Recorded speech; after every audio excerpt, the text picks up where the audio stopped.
This strange box showed me a murder before it happened. When I was 8, I found a diorama box. You may have seen one before. Or even made one for school or scouts or whatever.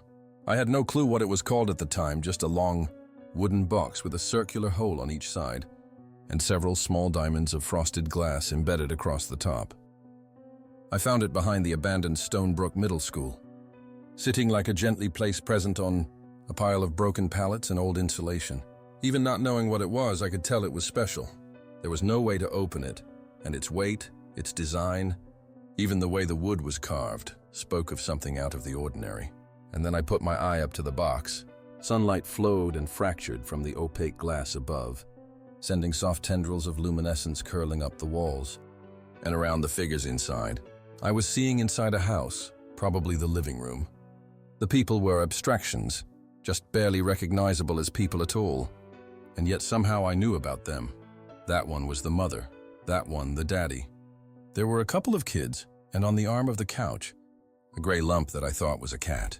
All of them seemed to be sitting together, watching a box that I figured was a television. I didn't get what the point of any of it was, but it was weird and fancy, so it felt like treasure to me. I took it home with some nervousness, afraid that my parents might think I stole it and take it away. When my dad noticed it that night, he asked where I'd found it.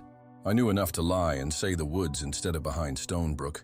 Something bad had happened there when I was little, and even now I think most people avoid it.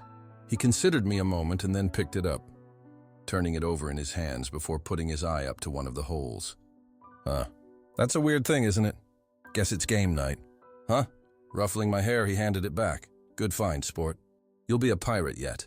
I grinned with relief. But behind that was a growing sense of confusion. Game night? I waited until I was back in my bedroom, and then I turned on the bedside light and looked in the box again.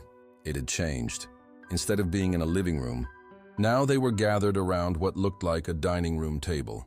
Still a father and mother and 2 kids. I could even see the cat sleeping on a sideboard against the far wall. And on the table, tiny but distinct, was a board game. I didn't tell anyone about the change, of course. They'd think I was pretending or lying at best. At worst, they'd believe me and take it away. Instead, I looked at it every day, sometimes for hours. I was smart enough to hide how obsessed I was with it, though sometimes it was hard. I didn't want to miss anything after all. The scenes were always in the same house, but it would move from room to room.